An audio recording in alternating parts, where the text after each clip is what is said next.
Manan-karena Madagasikara. Harena iraisana miantoka amin'ny fiainan'ny olombelona. Tany iray, trano iray. Karazan-java-manan'aina isan-karazany. Kanjo, potika sy very.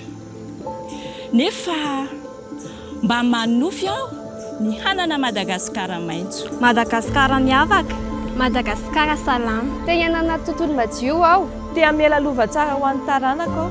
Te hampandroso ny tanindrazako aho. Ka fotoana izao ry tanora, Ry ankizy. Ray aman-dreny, Ry mpiray tanindrazana. raisy ny andraikitrao. Ndao hiara-iasa ho an'ny natiora. hiaraka hientana isika. Tiako ny taniko ka rovako. Namako ny taniko ka akajiko. Raisiko ny aditiko ho an'ny taniko. Adiny iray ho an'ny tany, ho an'ny natiora. Ho an'ny Madagasikara. Ho an'ny Madagasikara. Ho an'ny Madagasikara. Ho an'ny Madagasikara. Ho an'ny Madagasikara.